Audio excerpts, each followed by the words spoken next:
Smart Bourse vous est présenté par Tikeo Capital.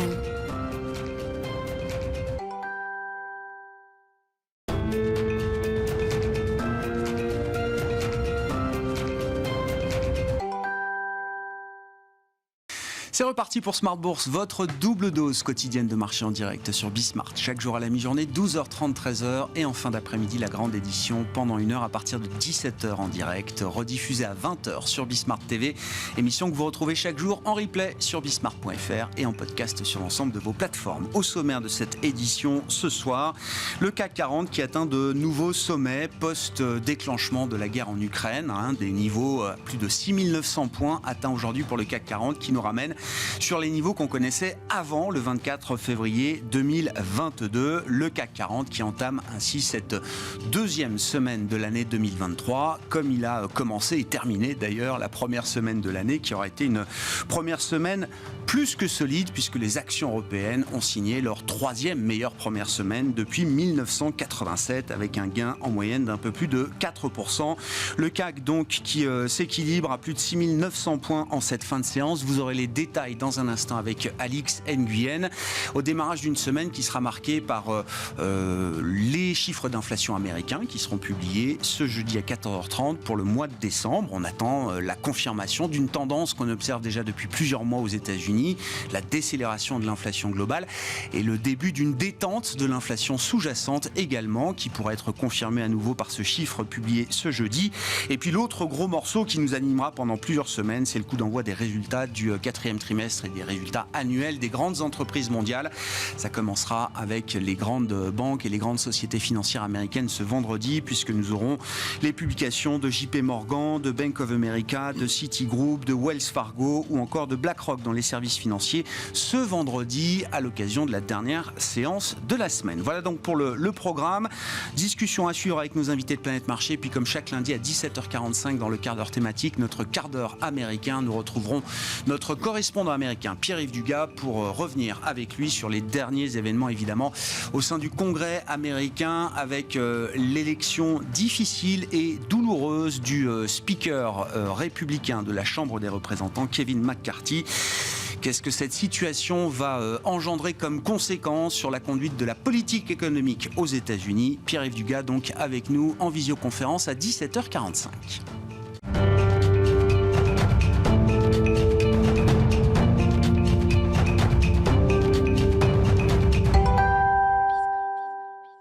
Mais d'abord, les infos clés de marché en cette fin de séance en Europe. Tendance, mon ami, nous retrouvons Alix Nguyen. Alix, avec une première séance de la semaine dans le vert pour les indices actions en Europe et notamment pour le CAC 40. Oui, une hausse qui s'intensifie après un début de séance plutôt calme. Pour rappel, l'indice parisien a fait un bond de 6% la semaine dernière. C'est sa plus forte progression hebdomadaire depuis novembre 2020. La réouverture hier des frontières chinoises soutient le marché ce lundi et plus particulièrement le secteur du luxe. LVMH et Hermès grimpent. S'agissant des temps forts de la semaine, jeudi seront publiés les chiffres de l'inflation américaine de décembre. L'autre grand rendez-vous sera celui des premiers résultats trimestriels des banques américaines. Les anticipations sont pessimistes, notamment du fait d'une info Bloomberg selon laquelle Goldman Sachs s'apprête à supprimer environ 3200 emplois cette semaine. Sensible à l'évolution des taux d'intérêt, les valeurs technologiques tiennent bon. C'est le cas de Téléperformance et de ST Microelectronics. Et puis dans l'actualité des entreprises, parmi les faits marquants du jour, la cession d'OCS à Canal+, qui a été actée par Orange.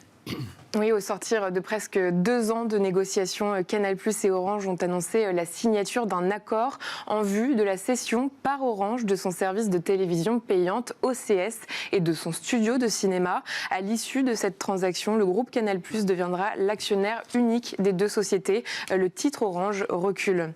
Dans le reste de l'actualité des entreprises, Ipsen continue sa réorientation vers les traitements innovants avec l'annonce du lancement d'une OPA à 952 millions de dollars. Sur la biotech américaine cotée Albireo et son médicament Bylvay, déjà commercialisé en France pour une maladie génétique du foie. Le titre Ipsen progresse. Et puis, on notera enfin le titre Ubisoft hors CAC 40 qui accuse l'un des plus forts replis du jour à Paris. Oui, l'éditeur de jeux vidéo se trouve plombé par la chute de près de 40% du britannique Frontier Developments à la bourse de Londres. Cette chute intervient en réaction à l'annonce de l'abandon par le britannique de ses objectifs financiers pour l'exercice en cours. Tendance, mon ami, chaque soir les infos clés de marché avec Alix Nguyen dans Smart Bourse sur Bismart.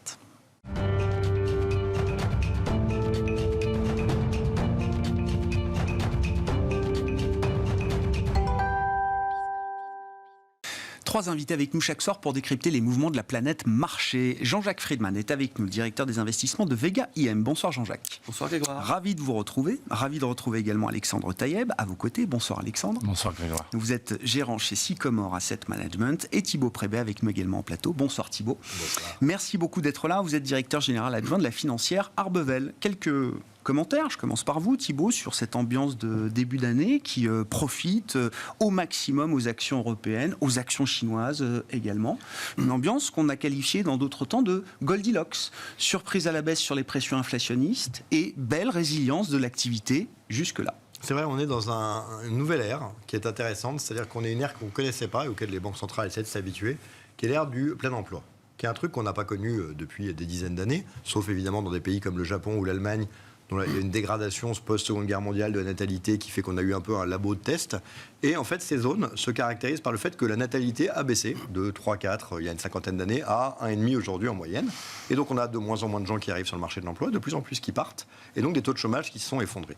Ce qui est intéressant, c'est qu'on a l'habitude de démarrer des crises, comme celle de l'année dernière, avec des taux de chômage qui étaient par exemple à 10% avant 2008. Et donc tous les consommateurs étaient en mode « j'espère que je ne vais pas perdre mon emploi », donc faisaient un peu des parades, mettaient dans le bas de laine.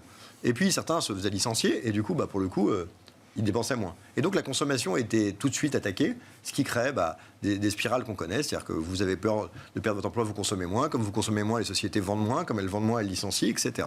Et là, on a une sphère où personne ne licencie. Aux États-Unis, on a des licenciements qui sont des pouillèmes dans la tech, mais c'est objectivement pas grand-chose, c'est peut-être plus de la volonté boursière de montrer qu'on va retravailler sur les marges. En Europe, il n'y a rien.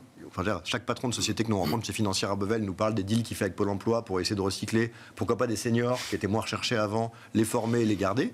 Et donc ça n'existe plus. Et dans un monde où personne n'a peur de perdre son emploi, personne n'arrête de consommer. Et donc du coup, fatalement, une inflation qui, faute de nombre de consommateurs, même s'ils vont bien, pourrait rebaisser un peu. Puis un sujet énergétique évidemment majeur, et pendant ce temps-là, une consommation qui tient bien. Et donc c'est vrai un scénario peut-être un peu plus positif que ce qui était envisagé en octobre, qui prend un peu les marchés de cours. Espérons que ça dure. Un mot quand même de l'emploi et des changements structurels qu'on constate aujourd'hui sur le marché du travail ou les marchés du travail aux États-Unis et en Europe. Il y a deux grandes masses qu'il faut avoir en tête, en tout cas une aux États-Unis pour comprendre ces déséquilibres fondamentaux. C'est-à-dire que l'attrition de la population active et l'explosion de la demande d'emploi aujourd'hui de la part des employeurs fait que on n'a pas assez d'offres d'emploi. C'est-à-dire que même si on mettait tous les gens de la population active au travail, ça ne suffirait pas à pourvoir tous les jobs qui sont laissés vacants aujourd'hui, en plus de ceux qui sont déjà pourvus. C'est un déséquilibre qu'on n'a pas observé depuis des générations. Oui, alors ce qui est intéressant, c'est qu'on connaît la réponse à ça, parce que l'Allemagne l'a traité, par exemple avec l'immigration. Et c'est vrai que l'immigration était un phénomène qui était gênant, parce que vous disiez, si mon gamin qui est en train de faire un bac plus 5, on prend ce point de vue assez bourgeois, et n'a pas d'emploi, c'est quand même inacceptable, alors que pendant ce temps-là, on est obligé de faire venir des médecins étrangers. Le jour où vos enfants, ils ont du boulot, tout va bien, et par contre, vous n'avez pas recruté, que vous êtes embêté, tout d'un coup, vous êtes beaucoup plus ouvert. Donc on peut penser qu'un peu à l'instar du nucléaire, on a une rotation de l'image qui est en train d'être extrêmement rapide sur une dizaine d'années, on est passé de tout l'un à tout l'autre. Il est possible que sur l'immigration, on arrive sur des chemins assez similaires, puisqu'après tout, l'immigré, s'il prend un emploi qui est vacant, c'est pas tout à fait la même lecture que dans le cas contraire. Et c'est vrai qu'on va arriver vers cette logique-là, ça va être intéressant. Ça ne va pas tout régler. Il ne faut pas oublier qu'aux États-Unis, quand vous faisiez venir un immigré mexicain, quand au Mexique la natalité était à 6, ce n'était pas le même effet quand elle est à 2,5. Donc en plus, il va y avoir aussi cet effet plus acceptable parce que les écarts, on va dire, sociologiques dans la manière d'utiliser les prestations ou autres sont beaucoup plus faibles. Mais il va y avoir aussi une moindre efficacité dans la capacité à reconstituer une main-d'œuvre disponible. Donc c'est vrai que ça va être un des enjeux. On voit que le Japon n'a pas souhaité aller dans cette direction pour des raisons insulaires, le Royaume-Uni ayant des visions assez similaires, que l'Allemagne, elle, l'a fait. Et on voit bien la différence derrière. Donc ça va être quelque chose de très structurant dans les années à venir. Et on va voir ces opinions. Et c'est pour ça que quand les banques centrales nous ressortent des trucs des années 70, on est toujours ces financières à Babel un peu gênés parce que c'est quand même des populations démographiques tellement différentes de ce qu'on voit aujourd'hui qu'il n'est pas complètement évident que les scénarios puissent s'emboîter ou se répondre d'une manière aussi importante que ce qu'on nous dit. À suivre, mais une période qui est quand même extrêmement intéressante dans ces retournements thématiques et où on peut penser que nos enfants auront des visions totalement à l'opposé de celles de nos parents sur ce genre de sujet. Ça va être intéressant et ça demande à adopter un nouveau logiciel. Quand on s'est construit au début de sa carrière dans cette idée de job security, on peut imaginer effectivement que sa vision de l'avenir pour plusieurs années est très différente de celui qui arrive sur le marché du travail après qu'on lui ait bassiné les oreilles de toute façon tu n'auras pas de travail ou en tout cas ce sera compliqué, etc. Pas avoir de planète, c'est plus gênant que par de travail. Donc on a des défis qui ne sont pas moins notionnels et qui ne sont pas différents, mais qui n'ont rien à voir. Et donc il faudra adapter complètement. Et cette pénurie d'offres de travail, là, elle nous préserve d'un scénario économique trop douloureux. Enfin, c'est la récession presque impossible d'une certaine manière, parce que là, on met tout en œuvre quand même pour déclencher la récession la plus voulue de l'histoire. Et cette récession n'arrive pas. On va avoir des récessions de plus en plus fréquentes, mais de plus en plus faibles. C'est-à-dire qu'une baisse démographique, c'est quoi? C'est moins de consommateurs, mais moins de consommateurs qui ont un job. Donc ça veut dire que vous avez quelque part une sinusoïde qui est de plus en plus faible en termes d'amplitude, mais qui est aussi de plus en plus bas en termes de pente, puisque vous avez moins de consommateurs, moins de dynamique, moins de population active, donc fatalement, vous prenez un exemple idiot que j'aime bien prendre, mais si vous vendez des couches culottes, c'est quand même bien que la population augmente, mais c'est quand même bien qu'il y ait des naissances, parce que si la population, elle fait que baisser, après vous en vendrez aux seniors. Mais il y a des couches pour adultes, oui, voilà, c'est le nouveau marché. Voilà. Et donc le point est de dire que c'est différent. Ça va faire, à mon avis, des cycles beaucoup plus stables, mais avec beaucoup moins de potentiel. Ouais. C'est pour ça que cette thématique d'innovation qui a été très attaquée depuis 2 ans, peut-être qu'une population qui stagne ou qui baisse, elle sera plus nécessaire parce que comme on n'a pas de croissance sur les thématiques classiques, il faut la chercher sur des nouveautés. La productivité, avec ces énergies vertes ou d'autres sujets. Donc ça demande à réfléchir, mais je suis assez partisan de l'idée de plus en plus de récession, parce que quand le potentiel de croissance, il est peut-être à 0,5 par an, on tape très vite. On est vite en dessous. Ouais. Et bon, d'un côté, une récession à moins 0,2, tout le monde s'en fout. Ouais. Alors qu'une récession à la 2008 à moins 12,8 en Allemagne, bon là, on sent un peu plus. L'autre chiffre que je voulais apporter, on en discutait vendredi, c'était le chef économiste de Société Générale CIB qui nous donnait cet exemple sur le marché français. Avant, pour faire baisser le taux de chômage en France, il fallait créer 150 000 emplois. Aujourd'hui, on a besoin de créer seulement 80 000 emplois pour voir le taux de chômage baisser. Bon, situation, on a digressé un petit peu, mais c'est quand même un sujet fondamental et on est au cœur de tout le sujet d'ailleurs et de ce qui anime également la conduite des politiques monétaires aujourd'hui, cette question de pénurie d'offres qui maintient une pression inflationniste presque permanente, structurelle, estiment certains d'ailleurs, dans les systèmes économiques. Jean-Jacques. Sur la croissance, ça c'est la tendance long terme que vous décriviez. À plus court terme, sur la patte, vous disiez en termes d'inflation, c'est une surprise. En réalité, même pas. C'est ça qui est étonnant, c'est ça qui est paradoxal. C'est-à-dire que vraiment par des effets de base mécaniques, et ça va s'accélérer en février, il y avait une baisse de l'inflation attendue. Et d'ailleurs, les investisseurs l'ont attendue pendant plusieurs mois.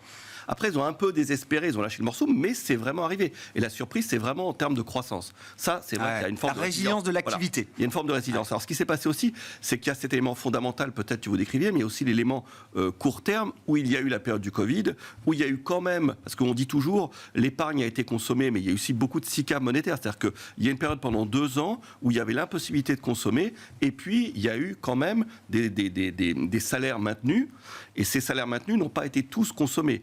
Donc si on met ça avec ce que vous disiez sur une tendance plus long terme, sur le fait quand même d'une confiance accrue, tout ça, ça fait que sur la récession qui était annoncée, il y a au moins un point d'interrogation. On ne sait pas. On ne sait pas comment ça va se comporter. C'est-à-dire que mécaniquement, il va y avoir quand même une augmentation du chômage et donc il va y avoir un peu plus d'inquiétude. Est-ce que ça va être compensé par d'autres éléments? Est-ce que ça va être compensé par une reprise qu'on voit naître en Chine? Donc au moins, les gens, pour l'instant, se concentrent sur la certitude et sur le fait de dire ça s'améliore au moins en termes d'inflation. Ça, c'est un point clair, oui. Et qui va continuer. Et l'idée que les stratégies RH des entreprises vont devoir évoluer beaucoup, c'est quelque chose que l'investisseur a en tête. Enfin, encore une fois, j'ai été marqué, c'était un Michelin il y a quelques mois ou à peine quelques semaines en fin d'année dernière qui devait faire partir 1200 salariés des usines. C'était le plan social qui était prévu chez Michelin depuis 2021. Finalement, non. On va en garder au moins la moitié de ces 1200 gars parce que nous, on a des carnets de commandes et si on n'a pas ces mecs-là, on ne peut pas produire et livrer nos clients. Oui, tout à fait. Alors, récession, ralentissement, ce que vous voulez, moi, les gars, je les garde dans les usines pour l'instant. On le ressent en tant qu'investisseur et en tant que salarié aussi, dans les boîtes où on est. Ça on le ressent, on le voit bien. Il y a un rapport de force qui s'est modifié. Voilà, il y a vraiment ce sentiment. Pour l'instant, je pense qu'il y a plus une espèce d'impuissance et il n'y a pas eu des RH qui ont vraiment su comment transformer et modifier le rapport au travail. Après, ce qu'on disait aussi, c'est qu'en termes de productivité, la productivité baisse ou ne monte pas, et c'est ça qui, associé finalement à des embauches moyennes, fait qu'il n'y a pas énormément de croissance. Et sur la productivité, peut-être que c'est lié aussi au télétravail. Il y a aussi là une nouvelle donne en la matière, et on voit bien que la baisse de la productivité qu'on vit, peut-être qu'elle est liée à ce télétravail qui, malgré tout, distend les relations humaines et crée des choses plus compliquées dès qu'on a des projets en tête à réaliser. Pour le quotidien, ça fonctionne bien, mais peut-être à terme, ça fonctionne moins bien. Mais sur le marché, peut-être qu'à un moment donné, il y avait simplement aussi le fait qu'il y avait un tel niveau de pessimisme. C'est ça qui vraiment était très très frappant.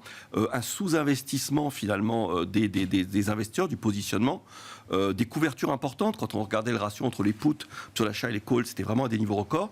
Donc tout ça associé plus une valorisation assez basse, ça donnait, alors la valorisation c'est jamais un élément suffisant, mais ça donnait, si l'air du temps se modifiait, un potentiel de remontée. Et après, finalement, les gens auront les plus hauts qu'on avait début janvier en tête. Est-ce qu'on y va, est-ce qu'on n'y va pas? Voilà, ça sera le débat. Oui, c'est ça.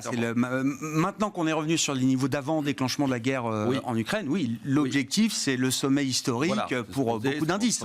Oui, parce qu'il y a beaucoup d'incertitudes en termes économiques. Donc finalement, les gens se rattachent à des éléments techniques beaucoup. C'est ça. Comme c'est très incertain au niveau économique, dans le doute, les gens se rattachent. Dans le doute, remontons plus haut. Voilà, dans le doute, ou rattachons-nous au moins à regarder les éléments techniques, les charts, les éléments comme ça. Et je pense que ça sera important, oui.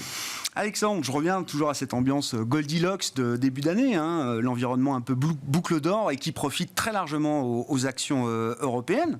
Il faut qu'on parle quand même de la crise énergétique. Je sais qu'elle a disparu, mais il faut quand même en dire un mot. Pourquoi est-ce qu'elle a disparu, cette crise ?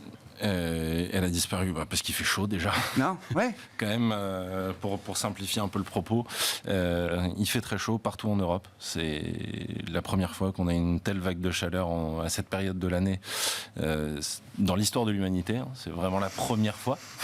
C'est les températures les plus élevées. Et c'est ce qui fait que, avec tout l'apport de LNG qu'on a eu, on voit des pays comme l'Allemagne qui, si on se rappelle, il y a 3 mois, toutes les industries devaient fermer les unes après les autres. On se retrouve finalement avec des réserves de gaz qui, sur la dernière semaine de décembre, ont augmenté en Allemagne. On finit l'année à 88% de stockage. On est maintenant à 92% au moment où on se parle en Allemagne. En moyenne, en Europe, là, on est à 85%. Et historiquement, à cette période de l'année, on est à 65%. Ce qui fait que, comme les températures vont continuer d'être élevées d'après les différentes prévisions, on devrait non seulement passer cet hiver, mais la crise qu'on voyait déplacer à l'hiver prochain, elle ne sera peut-être même pas là. Donc en fait, on passe d'un scénario quand même très noir, où on devait avoir une récession forte à cause de ça, à finalement un scénario gris clair, voire blanc sur cette partie-là, qui fait que la récession, au pire, elle sera douce en Europe, et au mieux, elle ne sera même pas là. Donc en fait, le rebond, il se fait en grande partie là-dessus, en plus du prix des matières premières qui baisse, des prix de l'énergie qui baissent, et qui fait qu'on voit l'inflation décélérer petit à petit, parce que l'inflation en zone euro est quand même liée au prix de l'énergie essentiellement. Et donc, on voit que ce rebond de début d'année est quand même concentré en Europe. Aux États-Unis, c'est moins le cas, parce que l'inflation, elle est aussi plus ancrée dans l'économie, elle est moins liée au prix de l'énergie pendant toute la phase. Pardon ? Et puis il fait moins 20. Il fait moins 20. Accessoirement, il fait très froid. Accessoirement, il fait froid. Et toute la phase où on a eu un prix du gaz très élevé en Europe, pendant tout ce temps, le prix du gaz aux États-Unis a traité 20% plus bas. Donc on n'est plus sur une inflation qui est due à un marché au plein emploi, à des augmentations salariales, à l'immobilier. On parlait des effets de base, mais les loyers, ça y est, ils commencent enfin à baisser. Donc effectivement, ça va donner du grain à moudre à cette inflation qui retourne vers un scénario Goldilocks, même si on en est loin. Parce que le Goldilocks, il faut quand même juste revenir sur ce mot, qui est probablement un mot qui va gagner en ampleur. On va en entendre de plus en plus parler, mais les premiers amateurs de Goldilocks, c'est quand même les banques centrales. Les banques centrales, elles veulent 2%, 2,5% de croissance, 2,5% d'inflation et terminé. On en est loin. Ce qu'elles n'aiment pas, c'est la surchauffe. Donc il va falloir voir maintenant comment le marché oscille entre indicateurs qui finalement rassurent aussi bien sur le plan de l'inflation que le plan de la croissance et des déclarations de banquiers centraux qui peuvent être, comme on l'a vu avec Christine Lagarde en décembre, un peu plus pushy que ce qu'on attendait. Ouais, mais encore une fois, sur cette crise énergétique, bien prendre la mesure. Malgré des taux d'inflation qui ont atteint à peu près les mêmes niveaux au pic en Europe et aux États-Unis, on voit bien la manière dont se comporte le marché américain et la manière dont se comporte le marché européen. On voit bien qu'effectivement, ce qui pesait sur l'Europe et ce qui générait l'inflation en Europe n'était pas du tout de même nature que ce qui pèse de ce point de vue-là encore sur les marchés américains. Il y a cette facette de l'inflation et l'autre facette des banques centrales où finalement les deux doivent resserrer. Mais comment dirais-je, on sent qu'il y a comme il y a eu une dichotomie de valorisation entre les marchés US et les marchés européens, les marchés US étant historiquement plus chers que les marchés européens, là on s'intéresse quand même, le rebond se fait en grande partie sur la value, parce qu'on est encore en période de resserrement. Donc c'est peut-être ce qui explique une partie du non-rebond ou du plus faible rebond des États-Unis par rapport à l'Europe. Ouais, ça s'est joué sur une séance en fin de semaine dernière, mais sinon c'était vraiment un démarrage très médiocre pour les marchés américains quand l'Europe affichait déjà des performances très positives. Sur la crise énergétique, Thibault, je ne sais pas s'il y a des éléments complémentaires, mais c'est vraiment, c'est avant tout une histoire de facteur météo, et auquel cas, c'est un facteur chance, ou est-ce qu'il y a quand même plus que ça derrière? Il y a plus que ça. Déjà, il y a une boucle de retour. C'est-à-dire que vous savez, en économie, pour prendre un exemple basique pour les auditeurs, quand vous avez un chômage qui monte, au bout d'un moment, il y a beaucoup de chômage, donc les gens sont tous intéressés par travailler, donc les salaires baissent. Quand les salaires baissent, les gens recrutent. Quand les gens recrutent, il y a plus d'activité, tout le monde consomme. Puis au bout d'un moment, on monte les salaires. Et à force de monter les salaires, les rentabilités baissent et puis on licencie. Donc on connaît ce cycle. Sur le climat, il y a la même chose. C'est terrible, hein. Mais si vous avez, comme cette année, 3 degrés de plus que la température normale, que dans le même temps, au lieu de vous chauffer à 22 chez vous, vous chauffez à 19, ça veut dire qu'au lieu peut-être de passer de 10 dans l'intérieur de chez vous avant chauffage à 22, vous passez de 13 à 19, vous chauffez 2 fois moins. Si votre demande en chauffage, qui est quand même la deuxième source de pollution, elle est divisée par 2, vous allez avoir une demande qui était déjà à moins 10, qui est peut-être passée à moins 20. Si votre demande elle est à moins 20, la Russie, qui était peut-être que 30% d'une partie de l'énergie en Europe, c'est même plus un sujet. Et donc on le voit bien, c'est-à-dire que si vous finissez avec des réserves à 80, 70 ou à 60 même, et que vous avez fini l'année dernière quasiment à 0, si vous devez remplir 2 fois moins votre gaz et que la Russie en faisait 40, en fait, vous n'avez même pas de sujet. Même si elle n'envoyait rien, probablement du coup, elle voudra renvoyer parce qu'elle, tant qu'à faire, elle voudra un peu de réserve et que sa stratégie de faire monter les prix aura quand même fini par faire qu'on se sert plus d'elle, mais qu'elle aura envoyé plus de pognon aux Américains en faisant des imports de gaz qui auront servi à payer des armes à l'Ukraine. Donc c'est vrai que ce n'est pas un succès majeur stratégique. Et donc la situation aujourd'hui est de dire, voilà, on a une boucle de retour avec à la fois moins de besoin de chauffer parce qu'il fait plus chaud, c'est terrible, hein, c'est un échec, mais c'est quand même malgré tout factuel. C'est dans le même temps des gens qui se chauffent moins avec cette sobriété, et donc une demande énergétique qui a baissé. Donc cette idée que l'énergie doit être de plus en plus chère pour les 30 prochaines années, elle n'est pas remise en question, mais à horizon 3 ans, probablement qu'on va commencer à éliminer toutes ces dépenses énergétiques qui étaient devenues probablement un peu superfétatoires, et donc il est assez probable qu'on puisse avoir des prix d'énergie qui maintenant, le sujet 2024 va être géré. Maintenant, évidemment, les gens qui ont signé un contrat il y a 2-3 mois d'électricité, les sociétés en face se sont couvertes, elles ont acheté, donc peut-être qu'ils ne reverront pas des prix intéressants, mais on peut penser que les prochains contrats dans les mois à venir vont peut-être pas être complètement équivalents. Et donc c'est vrai qu'on arrive à une situation qui est différente et qui nous donne une situation très dégradée en Europe qu'on avait avec l'Ukraine, avec cette crise énergétique, qui est quand même en train de s'effacer et qui du coup renvoie les investisseurs. Et dans le même temps, je vous rappelle que des sociétés qui ne vont pas bien, elles doivent faire un avertissement au résultat avant la fin de la période dès qu'elles le savent. Qu'on est arrivé au 31 décembre avec virtuellement zéro warning, à part dans les secteurs de la distribution où on a notre warning de FedEx et compagnie tous les 3 mois, ça ne dit pas grand-chose. Donc on sait déjà que les résultats n'ont aucune chance d'être dégueulasses. Et donc c'est vrai que on a un peu renversé pour des mauvaises raisons, raisons. Mais cette situation énergétique est quand même en train de changer assez radicalement. Si on a, en plus de la météo, avec les efforts des ménages, des entreprises, des industries, si on a réussi à désamorcer comme ça en un an l'arme énergétique qui était dans la main de Vladimir Poutine,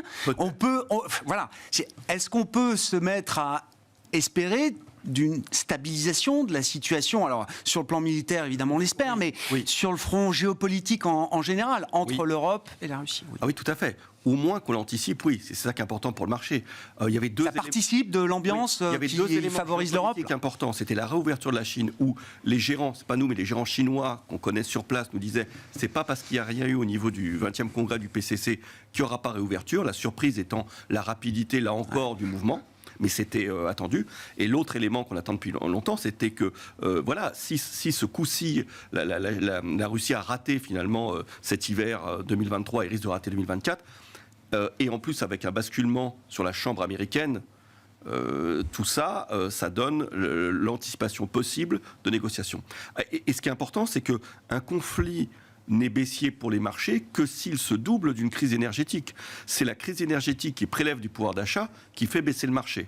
Alors il y a quand même un point par rapport à ça, parce que c'est quand même assez compliqué et souvent on peut se faire avoir, c'est quand même la Chine qui était absente. Et le retour de la Chine pour nous peut exercer une pression à la fois sur le pétrole et sur les métaux. Donc je serais plus mesuré quand même au cours du second semestre, et tout ça, on en parlait un peu, renvoie à l'idée peut-être que c'est facile, enfin entre guillemets, l'anticipation d'une baisse de l'inflation au premier semestre, mais ensuite, je pense qu'il y a un cap plus difficile à passer, et souvent on a de la distance par rapport au discours des banques centrales, et ce coup-ci, j'aurais plutôt tendance un peu à y adhérer, en pensant vraiment que je suis assez étonné, pour moi on dissocie bien l'amélioration de l'inflation et le pivot et le changement de la politique de la Fed. C'est deux choses différentes. Et je pense que la Fed ne pourra pas pivoter parce qu'il y aura cette hausse du pétrole et cette hausse des métaux et des matières premières qui surviendra. Sur le gaz, ça semble se stabiliser. Donc il faut prendre les banques centrales au premier degré, pour ce qu'elles nous disent. En ce moment, oui, tout à fait. Ouais. Je vous vois acquiescer, Alexandre. Je veux bien qu'on reprenne là-dessus, effectivement, parce que donc l'idée que ces surprises à la baisse sur les pressions inflationnistes, ça va pas être un chemin linéaire. Il y aura des déceptions, il y aura des mauvaises surprises à un moment dans les prochains mois, au courant de cette année 2023. Et encore une fois, dans le discours et le degré d'agressivité des banques centrales. Bon, la Fed est partie la première, elle a été très vite, très fort, etc. Rejoint ensuite par la Banque Centrale Européenne. Donc on a ce petit décalage qui semble perdurer. Le dernier discours officiel de la BCE, en tout cas à la suite du Conseil des gouverneurs en décembre dernier, montre un degré d'agressivité qui a encore été rehaussé par rapport à ce qui prévalait encore juste avant. Oui. Je suis totalement d'accord avec ce qui vient d'être dit.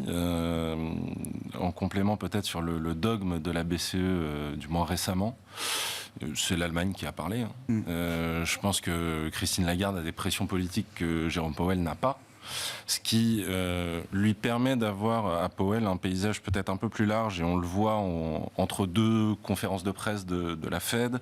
On a quand même des membres de la Fed qui parlent, qui s'adressent à la presse, etc. Et on voit que l'unanimité est de moins en moins forte. C'est peut-être la seule chose qui fait croire au marché que la Fed peut pivoter sur la deuxième partie de l'année. Il y a un vrai débat dans la conversation aujourd'hui au sein du FOMC. Disons qu'il y a plus de débats. Il y a plus de c'est moins directionnel sur le resserrement. Néanmoins, je pense que aussi bien à la Fed qu'à la BCE, il leur reste encore pas mal de travail à faire. Les conditions financières sont encore très accommodantes. La réduction du bilan, elle a commencé pour la Fed, elle commence tout juste pour la BCE. Donc on est loin et du taux terminal et de la réduction du bilan qu'ils avaient prévu. Donc le pivot, c'est vraiment un gros point d'interrogation pour moi. Je vois plutôt rester, en plus il le dit, rester à des taux plus élevés pour plus longtemps. Mais à un moment donné dans l'année, il risque probablement effectivement de se calmer, de calmer un petit peu le jeu. Et donc... là, moi, ma crainte, c'est que, en fait, on ait de bons indicateurs, ou du moins en dessous des attentes, du coup, pour l'inflation, ce qui est bon pour le marché. Et ensuite, plutôt des banques centrales trop agressives par rapport à ce à quoi s'attend le marché. Très clair. Et le risque, c'est que fin janvier, alors c'est fin janvier la Fed et début février la BCE, il me semble. Oui, c'est 1er février la Fed et 2 février, je crois, la BCE. Voilà. Et donc, le 1er février, vu les données sur l'emploi qui sont sorties, parce que Powell regarde quand même beaucoup l'emploi, je ne serais pas surpris qu'il nous fasse un second Jackson Hole. Un petit rappel, petite piqûre de rappel, encore. Mais d'accord. Complètement, parce que le marché s'est gargarisé sur le fait que les average hourly earnings... La pression sur les salaires semble être moins forte que ce qu'on avait lu d'ailleurs en novembre et s'atténuer encore au mois de décembre. Mais ça continue de monter et l'inflation corps est toujours en train de monter aussi. Donc il n'y a pas de raison de desserrer la vis tout de suite. Et du coup, il y a quand même l'idée que le différentiel de taux entre les États-Unis et l'Europe sera un peu moins fort encore que ce qu'on imaginait. Bon, la Fed a relevé son anticipation de taux terminal, le marché est à peu près calé sur cette idée-là. La BCE l'a fait de manière assez choquante, ça a été un vrai choc de marché pour amener les anticipations de taux de dépôt terminal à plus de 3% ou autour de 3%. Sachant qu'il y a un vrai risque que la BCE aille au-delà de ce niveau qui est pour l'instant anticipé. Mais ça reste quand même un pur point d'interrogation dans le sens où aussi bien la Fed que la BCE nous disent on est data dependent et donc on n'a pas les data à 6 mois. Non. Donc à voir une fois qu'ils seront à leur taux terminal, dont, disons celui du consensus 5,25 pour la Fed et légèrement au-dessus de 3 pour la BCE, on verra ce qu'ils feront ensuite en fonction des chiffres d'inflation. Dans le cas de la BCE spécifiquement, Thibault, la BCE refuse et on a, partant du marché du travail tel qu'on l'a décrit, la BCE et l'Allemagne notamment ne veut voir aucun début de commencement d'inflation salariale endogène dans le système. Elle ne veut pas prendre ce risque. C'est ce que je comprends en tout cas de la manière dont la BCE réagit aux chiffres aujourd'hui et guide sa politique monétaire. Pour ça, elle va amener le taux de dépôt à 3,25, 3,50, 3,75, pourquoi pas 4 chez certains. C'est un risque qui est du domaine du possible aujourd'hui. Quel type de risque ça fait porter sur l'économie en zone euro, sur le financement des États ? Ouais, ça se débat assez clairement. La première chose, c'est que je reviens sur ce qui a été dit. Moi, j'ai pas forcément tout à fait la même vision, mais il y a un point qui est clair. Nous, on a appelé notre point de fin d'année l'inflation pivote, pas les banques centrales. C'est un peu ça quand même la dynamique qu'on a observée. C'est-à-dire qu'on a une inflation qui sur toutes les stats pivote. Tous les indices de prix payés, des indices d'activité, ISM, PMI, sont tous en baisse. Les chiffres d'inflation sont tous hyper bas. Et effectivement, nous on est partisans du fait que le chômage ne remontera pas, pour des raisons démographiques. En revanche, ce chômage qui ne remonte pas avec des salaires qui se modèrent, sur des rythmes de 3,5 annuels, ce qui ne pose pas de problème pour une période, on va dire, où on vient d'avoir quand même des hausses de coûts énormes qu'il faut absorber, c'est quand même une grande surprise. Et puis il ne faut pas oublier que décembre, c'est un mois où toutes les stats sont très déflationnistes. Et on a au milieu de ça, bim, 0,6 de hausse sur les mois de salaire. Et tout le monde se dit, ça c'est quand même un caillou. Hop, c'est révisé à 0,4 et un petit 0,4 en plus. Et maintenant, on a 0,3. Donc en fait, il reste quand même pas beaucoup de munitions pour les banques centrales qui ont déjà basculé en disant avant, regardez, en mensuel, c'est beaucoup. Puis quand en mensuel, il n'y a plus rien, on dit, mais regardez, en annuel, c'est toujours élevé. On sait que dans 2 mois, en annuel, c'est fini. C'est-à-dire que quand on se comparera en mars avec un pétrole à $127, l'inflation globale, elle va passer quand même à des niveaux très bas. Et donc la question qu'il faut se poser, c'est où jusqu'où peuvent aller les banques centrales. La première idée, c'est de se dire qu'on avait des chiffres qui étaient quand même mi-figue mi-raisin sur l'inflation. Ça remontait un mois, ça rebaissait un peu. Là, on a quand même un tir qui en un mois a énormément changé. Donc il va donner un discours très différent aux banques centrales. On a aussi une accumulation, c'est-à-dire quand on a 2 stats au début, le gens disaient ça va pivoter. Les gars disent attendez, on va en voir un peu plus. Et donc maintenant, on a quand même cette accumulation. Et il ne faut pas oublier un truc pour les banques centrales, c'est qu'on a une résilience du consommateur. Ça, c'est vrai. Mais à l'international et dans l'absolu, on a quand même des indices d'activité, de nouvelles commandes qui s'effondrent. Pas qui baissent, qui s'effondrent. Ça peut inquiéter un peu. Donc si à un moment, en février-mars, on commence à avoir des taux d'inflation qui vont aller très vite vers les zéros, qu'en même temps, on continuera des chiffres, de nouvelles commandes, de perspectives qui se dégradent fortement, c'est pas impossible qu'ils y aillent. Ce qui est sûr, c'est que la Banque centrale, c'est plus compliqué. La Fed, elle est en train de faire une connerie, tout le monde le sait, mais elle a peur d'en faire comme 70, qui à mon avis n'est pas un risque, mais on l'arrêtera 3 mois trop tard, c'est peut-être pas très grave. Mais le chemin, on le connaît. Ils vont aller entre 4,75 et 5,25 en fonction de la vitesse à laquelle ça décélère.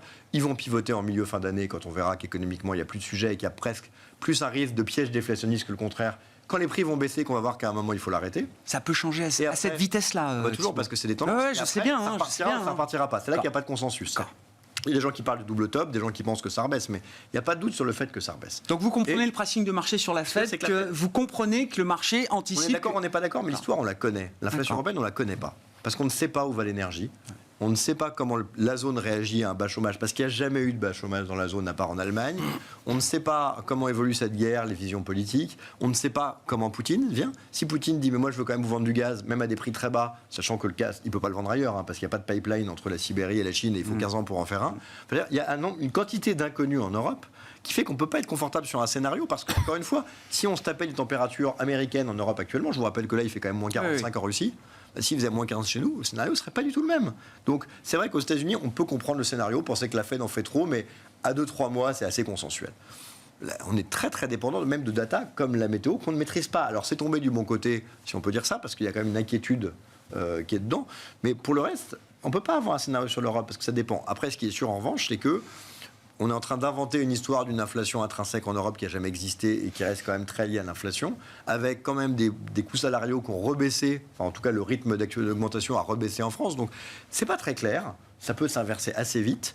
On voit cette communication assez forte qui est de dire si vous m'inversez toutes mes hausses de taux dans la partie long terme, ça n'a pas d'effet et moi il faut quand même que ça ait de l'effet. Donc là c'est le discours des banques centrales. Elles le tiendront que le temps où il y aura besoin de cet effet. Si à un moment on se rend compte qu'il n'y a plus vraiment besoin de cet effet, ce qui, vu aussi pareil les chiffres sur l'immobilier américain, peut aller assez vite, on n'en sait rien. Donc on pense que ça peut aller assez vite, ça peut pivoter assez vite. Ce qui est important, c'est que la densité et l'unanimité des chiffres d'inflation, ce qui n'était pas du tout le cas il y a 3 mois, 6 mois, on avait toujours des trucs très contrariés, donne quand même une assez grande force au mouvement de modérer ces hausses de taux. Est-ce que ça va suffire ou pas? Est-ce que les politiques vont s'accouter? Aux États-Unis, je pense que c'est moins clair. En Europe, c'est pas évident. Bon, comment on gère la situation sur le plan de l'investissement, messieurs, désormais, Jean-Jacques? Alors bon, reprenons quand même ce rallye européen entamé en octobre, suivi par le rallye des actions chinoises à partir du mois de novembre. C'est quand même les deux marchés leaders, on va dire, sur ces derniers mois. Est-ce qu'on arrive déjà à des niveaux qui justifieraient un peu plus de prudence de la part des investisseurs et ceux notamment qui ont pu en profiter? Alors on était rentré, vous vous souvenez, on n'a pas revendu. C'est-à-dire que justement, on pense que le mouvement de correction de décembre était normal parce qu'on s'approchait justement des niveaux de prêt du 4 février, etc. Le mouvement de taux nous a un peu surpris à la hausse. Les taux sont retendus en fin d'année, c'est ça. Et peut-être que justement, c'est pour montrer la différence entre la baisse d'inflation attendue et le pivot qui sera plus tardif quand même. Là, ça a bien repris. Nous, on prend le pari quand même, malgré tout, d'essayer plutôt d'opérer une rotation en faveur des États-Unis et de la croissance qu'on a opérée depuis fin novembre. Alors, pour l'instant, ça ne fonctionne pas extraordinairement bien, mais voilà, il nous semble vraiment qu'on arrive à des niveaux de valorisation. En fait, ce qu'on joue, c'est soit on joue de la cyclique, soit on joue de la croissance, mais justement par rapport au fait que les valeurs défensives nous semblaient chères, par rapport au fait qu'elles intégraient vraiment une récession avec des gens qui disaient on va faire de la pharma, on va faire du défensif, parce que nous on pense qu'il faut faire le contraire. Donc on a été plutôt soit vers de la cyclique plutôt européenne, soit on a remonté de la croissance US en se couvrant contre le risque de change, mais en maintenant finalement les achats qu'on avait pu faire le toute fin de septembre. Comment vous êtes comme ça qu'on... Ouais, j'entends. Donc, convaincu qu'il y a un moment dans cette année 2023 où les vents redeviendront plus porteurs pour les valeurs de croissance, les grandes valeurs de croissance américaines, incluant notamment la tech, j'imagine, Jean-Jacques. Oui. Il y a peut-être des dossiers idiosyncrasiques comme Tesla, etc. Bon, ça on le joue pas. Mais voilà, il y a pour nous, il y a le fait que le marché, il y a un peu un désamour qui vient à la hauteur de cet amour extraordinaire qu'il y avait auparavant. Mais d'ailleurs, je pense qu'une partie, ça avait été évoqué, mais du chômage, des déclarations qui sont faites, c'est pour finalement se raccorder un peu aux désidératas. Les plans de restructuration et les licenciements dans la tech, c'est pour montrer qu'on est capable de gérer aussi correctement l'entreprise du point de vue des coûts, par exemple. Alors qu'avant, on pouvait ne pas s'en préoccuper, on pouvait se moquer de l'investisseur parce qu'il y avait une croissance. Et entre parenthèses, c'est ces licenciements qui sont la cause peut-être de la hausse de l'inflation salariale qui a duré un peu plus longtemps. Parce que c'était inclus dans les fameux 0,6% qui, à un moment donné, n'ont pas plu au marché. Les indemnités de licenciement, oui, bien sûr. Ça rentre effectivement dans cette composition des salaires telle qu'elle est mesurée. Donc oui, il nous semble... Après, le marché, je le dis, surveille vraiment des éléments techniques. Alors pour l'instant, il n'y en a aucun, mais quand ça partira, c'est un peu la même chose que la Chine, pour des raisons différentes. Mais là aussi, c'est un peu le même mouvement qu'on a envie de mettre en place. Ouais. J'entends. Alexandre, comment vous avez envie d'opérer là au démarrage de cette année 2023 ? On a donné au final dans cet entretien pas mal d'indications, même sur ce qu'on a dit qui paraissait un peu économique, abstrait. Au final, quand on regarde les grandes tendances, finalement il faudrait se porter vers des sociétés ou des industries qui sont plus capital intensives que human intensive. L'industrie, de manière générale, on lui a enlevé quand même un gros caillou que sont les prix de l'énergie. Donc l'industrie, de manière générale, qui a été quand même pas mal massacrée, notamment en Europe, me paraît intéressante. Si je peux donner juste deux autres calls sectoriels. Le premier, puisqu'on a l'air d'enlever de notre scénario la récession profonde, les banques me paraissent toujours intéressantes, que le scénario soit au resserrement ou au relâchement finalement. Même en termes de valorisation, ça reste attractif. Et puis le dernier secteur, ce sont les mines. Parce que les mines, elles ont le double effet qui se coule. Le premier, c'est la baisse des prix de l'énergie, et le second, c'est plutôt l'augmentation des prix des métaux. Donc là, et on a des valorisations qui défient toute concurrence. Donc là, ça me paraît intéressant. Sur la partie tech, je souscris tout à fait à ce qui a été dit. Pas que je pense qu'il y ait un pivot imminent, mais dossier par dossier, on commence à avoir des valorisations pour des sociétés qui sont quand même incroyables, même si elles ont déçu sur leurs résultats au troisième trimestre. On a des choses en termes de price earning qui ressemblent à une petite valeur de croissance européenne. Qui délivre rien. Voilà. Donc je pense que là, c'est peut-être un peu tôt en termes de marché. C'est quoi? C'est des PE à 15? On retrouve des PE à 15 là dans la tech? 17-18. 17-18, ouais. Des PE à 17-18. Donc, alors effectivement, il y a peut-être eu sur les GAFA, sur la non-profitable tech, une espèce de purge parce qu'il y a eu toute cette spéculation Covid et post-Covid qui a été faite. Mais là, de ce point de vue-là, les choses sont assainies. Ah bah là, oui, en tout cas, il faut regarder dossier par dossier. Il y a encore des secteurs qui sont des valeurs qui sont très chèrement valorisées, mais globalement, c'est quand même beaucoup plus sain qu'il y a encore quelques mois. Oui. Oui. D'accord. Oui, donc ça vaut le coup de se réintéresser à l'indice secondaire qui est devenu le Nasdaq quand même. Oui, qui depuis quelques semaines n'est plus. C'est plus l'indice leader. C'est plus l'indice leader. Secondaire, c'est un poil violent. Mais oui, ça vaut le coup aujourd'hui. Et même pour ceux qui voudraient pas être pure tech, même de regarder le S&P 500, ça commence à redevenir intéressant. Oui. Bon, la value, ça peut pas être un one-way trade de surperformance quand même. Face à la croissance et à la tech américaine. Ce qui est atypique et intéressant, c'est qu'on vient de connaître une des pires années pour les portefeuilles diversifiés, que si vous mettez sur un cadran les performances actions et obligataires, vous êtes à un truc qui est totalement une anomalie, puisque vous êtes tout seul dans votre cadran sur les 50 dernières années. Qu'est-ce que ça fait? Ça fait que la value qui était pas chère a quand même souffert, même s'il y a certains secteurs qui ont bien marché. Donc on se retrouve avec des valos qui sont sur le secteur auto, par exemple, ridicule. Parce que bon, c'est vrai que rater le virage électrique ou je sais pas quoi, c'est embêtant quand on se paye 15 fois les résultats. Mais enfin, quand on arrive à 3 fois, c'est plus tellement un sujet. À côté de ça, vous avez de la croissance qui a des valos qui sont devenus ridicules. Prenez ST Microelectronics, vous payez ça quoi, 10 fois les résultats pour une boîte qui a fait 20 de croissance. Voilà, c'est ridicule. On n'est même pas à la moitié de la valo historique sur une boîte qui a des carnets de commandes complètement pleins. Et à côté de ça, en même temps, vous avez un marché obligataire où vous trouvez des 6-7 de taux, ce qui n'est pas arrivé, ou du 4 sur l'investment. Et donc, ce qui est très compliqué, c'est qu'en fait, vous avez tout qui fonctionne, tant que vous n'avez pas une inflation qui repart en hausse et des taux qui repartent en hausse. Et donc, quelque part, on est plus dans un choix global risque, où l'année dernière, rien marchait, tous vous rentrez dans les dents, sauf LVMH, en gros, et Total, et Thales. Et cette année, en fait, quelque part, tout donne l'impression d'avoir un potentiel. Alors, c'est vrai que certains gérants se posent la question entre une Chine qui paraît très explosive en potentiel, et l'idée qu'il y a des zones qui n'ont pas de risque. Et quelque part, vu l'année qu'il y a eu l'année dernière, il ne faut pas rater le rebond. Et donc se dire, en fait, il faut mieux éviter l'Asie, parce que l'Asie, il suffit qu'il y ait 2-3 déclarations, 2-3 secteurs qui se font éclater, et puis on peut être embêté. Donc tout ce qui est compliqué, c'est que tout est achetable et tout se défend après une année où tout a baissé. Et c'est ça qui est assez compliqué. Effectivement, vous aimez bien Meta historiquement, donc l'ancien Facebook. Bon, moi, c'est pas forcément une valeur préférée, mais vous payez ça un quart du PE historique. Donc vous vous dites, il y a moins de croissance, mais c'est quand même pas le même prix. Donc tout ça est assez délicat.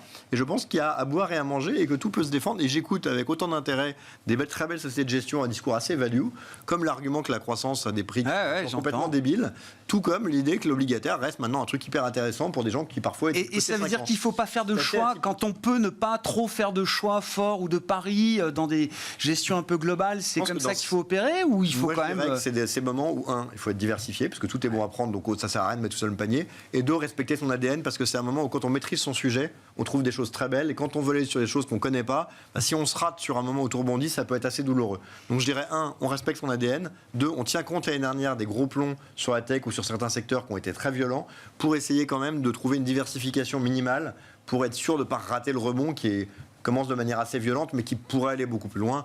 Encore une fois, quand vous avez un Nasdaq qui a perdu quasiment 35%, on récupère 3 ou 4, c'est cool, mais il y a encore un peu de chemin. Donc voilà, à voir, mais sans doute à boire et à manger pour cette année, et chacun ses compétences pour aller tirer au mieux ce qu'il peut faire de ce marché. Bon, le Nasdaq qui semble s'être réveillé depuis la fin de semaine dernière, on prend 2% en ce moment à Wall Street sur le Nasdaq spécifiquement pour cette première séance de la semaine. À Paris, le CAC 40 aura gagné encore 0,7% pour clôturer au-delà des 6900 points ce soir. Merci beaucoup messieurs, merci d'avoir été les invités de Planète Marché.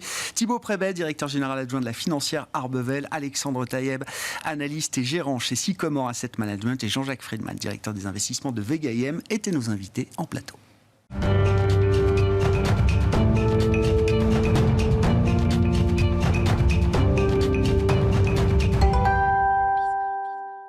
Le dernier quart d'heure de Smart Bourse, chaque lundi à partir de 17h45 en direct, rediffusé à 20h45, c'est le quart d'heure américain, notre rendez-vous américain avec notre correspondant américain, Pierre-Yves Dugas, que je suis ravi de retrouver en visioconférence. Bonsoir et bienvenue Pierre-Yves. Merci beaucoup d'être avec nous. L'actualité américaine a été fondamentalement politique ces derniers jours, avec l'élection sans doute la plus compliquée de l'histoire pour un speaker de la Chambre des représentants républicains en l'occurrence. Nous parlons de l'élection compliquée de Kevin McCarthy.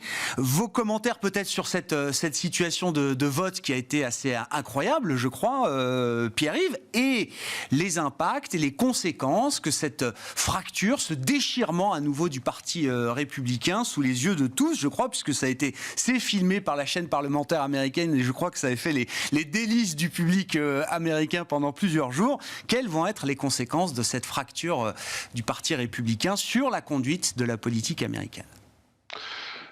Grégoire, le speaker est nu. Il est même plus que nu. Je ne sais pas, plus que nu, c'est quoi d'ailleurs? Écorché vif peut-être, je ne sais pas, mais...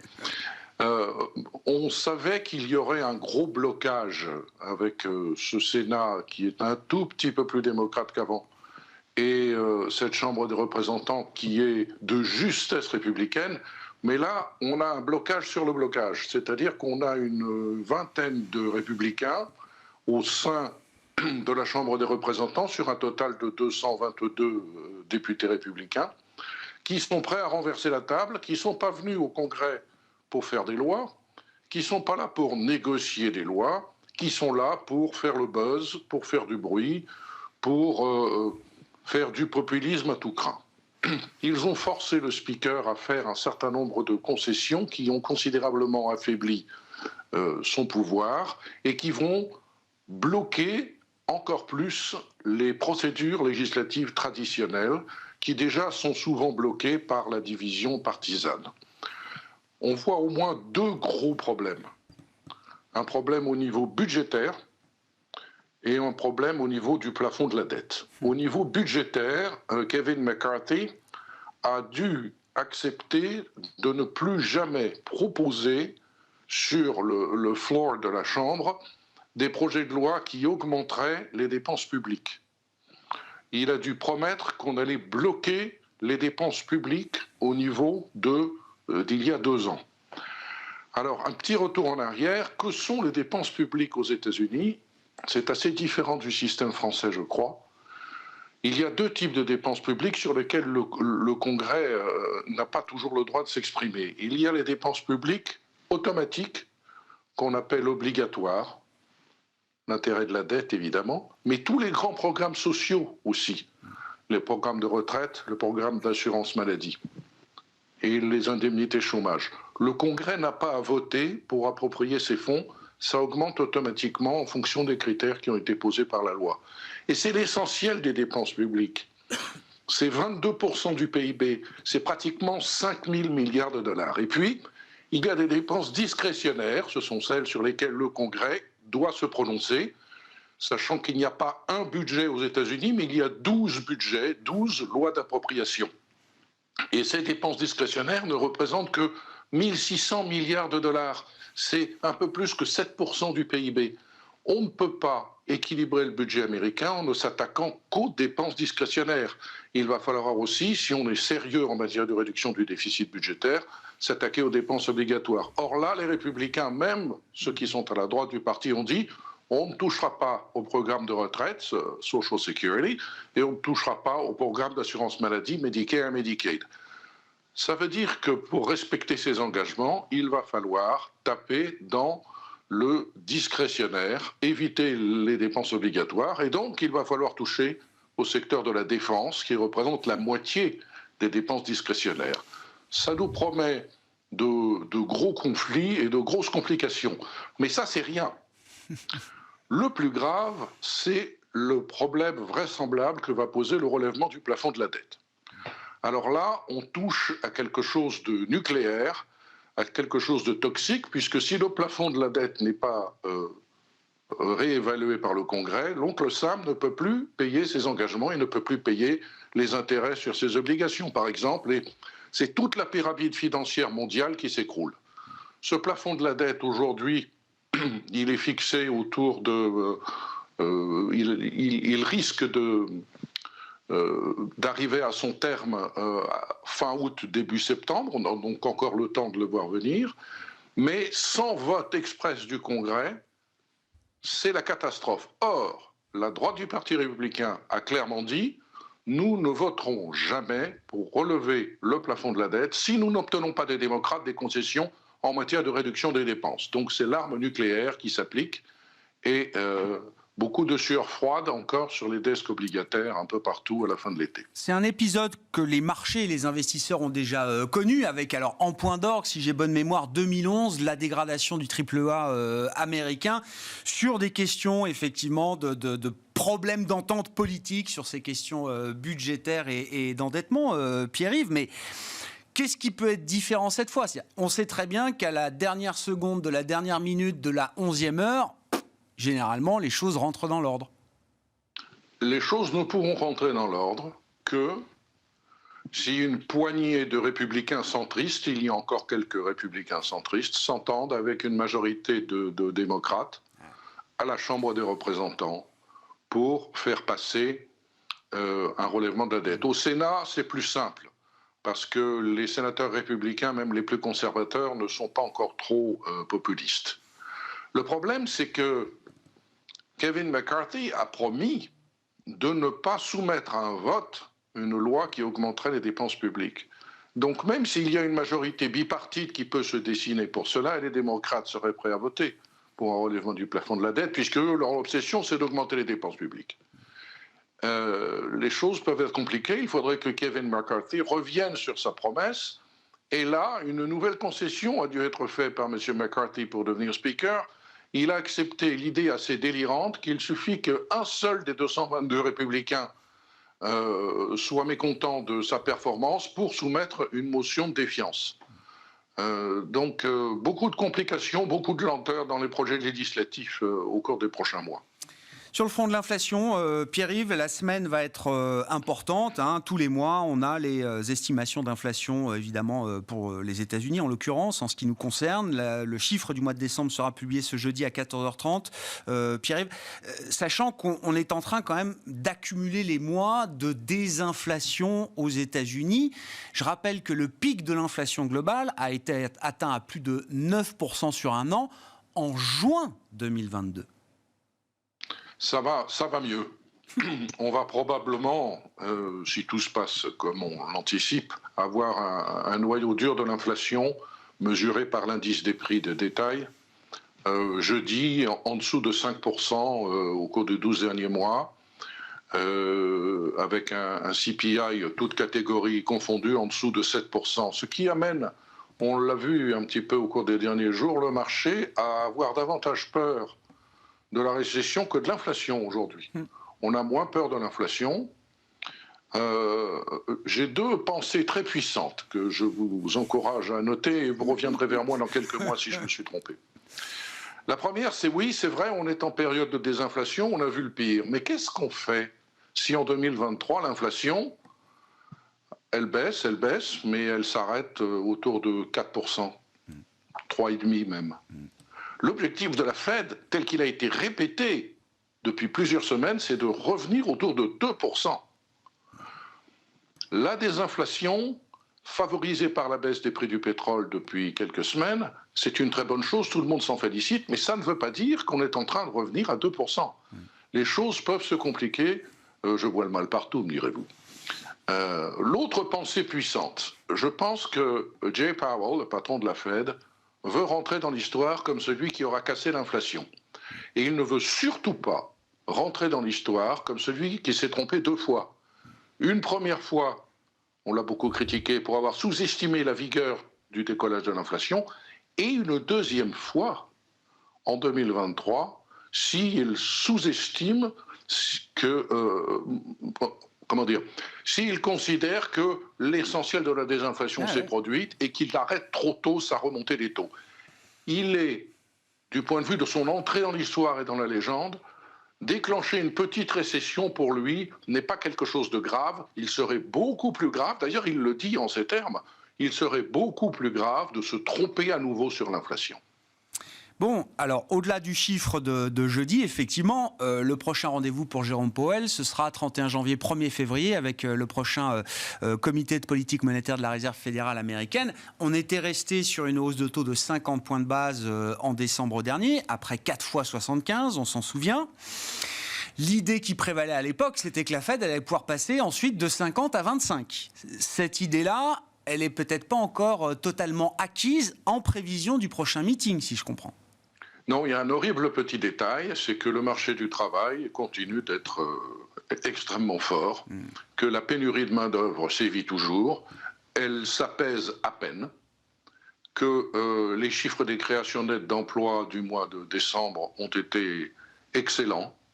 On est en baisse, c'est vrai, depuis quelques mois, mais on est toujours au-dessus de 200 000.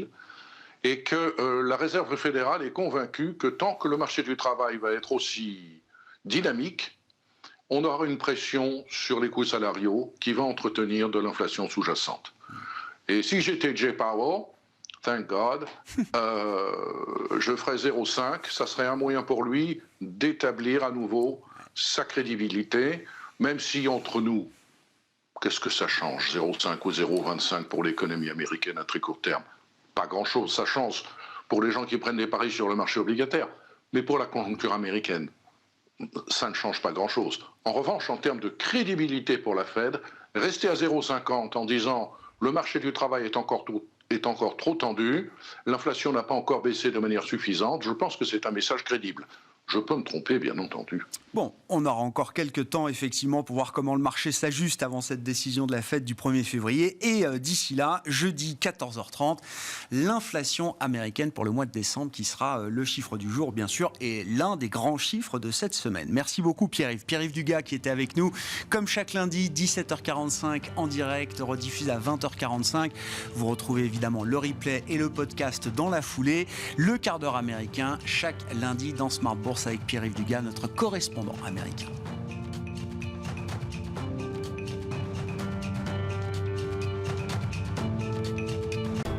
Smart Bourse vous a été présenté par Tikeo Capital.